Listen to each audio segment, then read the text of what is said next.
nag-iisang nakatira sa lumang bahay ang lola ko. Nakatira ang lola ko sa isang lumang bahay sa probinsya. Ako lang ang apo niyang bumibisita tuwing bakasyon. Isang gabi, habang nagiinuman kami ng mainit na tsokolate, tinanong ko siya kung bakit hindi siya lumilipat sa syudad. Ngumiti lang siya at sinabing, "Hindi ako nag-iisa dito, apo." Akala ko, ang tinutukoy niya ay ang mga kapitbahay. Yung ginabukasan, maaga akong nagising.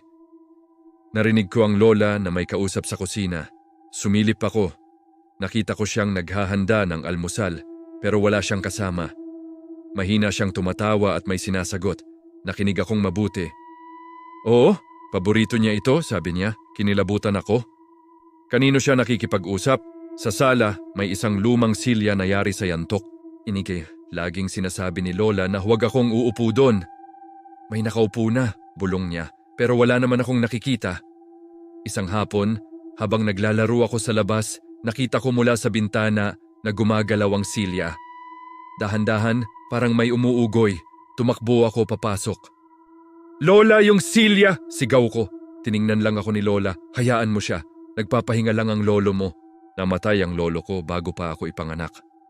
Sa huling gabi ko doon, hindi ako makatulog. Narinig ko ulit ang boses ni lola mula sa sala.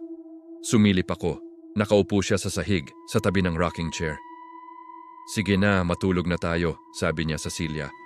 Tapos, dahan-dahan siyang tumayo at maingat na inalalayan ng hangin, na para bang may tinutulungan siyang tumayo mula sa silya. Ma'am, sabay silang pumasok sa kwarto niya.